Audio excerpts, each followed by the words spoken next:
ஹெச்டிஎஃப்சியோட debit கார்டை HDFC net banking ஆப்பில் எப்படி வந்து பிளாக் பண்ணுறது அப்படிங்கிறத பற்றி தான் டீட்டெயிலாக அந்த வீடியோவில் பார்க்க போகிறோம். வீடியோ ஃபுல்லாக பார்த்தீங்கன்னா எப்படின்ற டீட்டெயில்ஸ் நீங்கள் தெரிஞ்சுக்கலாம். வீடியோக்குள்ளே போகலாம். ஹெச்டிஎஃப்சியோட நெட் பேங்கிங் ஆப் வந்து ஓப்பன் பண்ணிடுங்க. ஓப்பன் பண்ணிட்டு சைடில் அக்கௌண்ட்டோட ப்ரொஃபைல் இருக்கும், அதை கிளிக் பண்ணிடுங்க.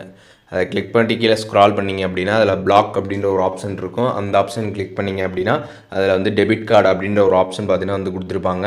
அதை கிளிக் பண்ணிங்க அப்படின்னா கீழே கன்ஃபார்ம் இருக்கும். கன்ஃபார்ம் கிளிக் பண்ணதுமே இதில் வந்து டெம்பரவரி பிளாக், அதுக்கப்புறம் பர்மனெண்ட் பிளாக் அப்படின்ற 2 ஆப்ஷன் இருக்கும்.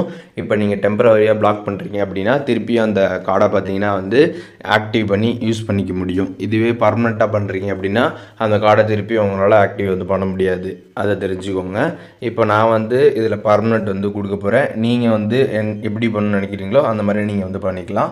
இப்போ நீங்கள் ஒன்ஸ் பிளாக் கொடுத்ததுக்கப்புறம் பார்த்தீங்கன்னா எதற்காக நீங்கள் பிளாக் பண்ணுறீங்கன்னு ரீசன் கேட்டிருப்பாங்க. அதை கிளிக் பண்ணிட்டு கீழே பிளாக் கார்டு ஆப்ஷன் இருக்கும், அதை கிளிக் பண்ணிடுங்க. அதை கிளிக் பண்ணதுக்கப்புறம் திருப்பியும் பிளாக் கார்டு கேட்கும். பிளாக் கார்டு கொடுத்ததுக்கப்புறம் பார்த்தீங்கன்னா வந்து உங்களுக்கு சக்ஸஸ்ஃபுல்லாக பார்த்தீங்கன்னா வந்து உங்களோட கார்டு பார்த்தீங்கன்னா வந்து பிளாக் ஆகிடும். இந்த மாதிரி பார்த்தீங்கன்னா வந்து பிளாக்டு அப்படின்ற மாதிரி ஷோ ஆகும். நீங்கள் வந்து செக் பண்ணிக்கலாம்.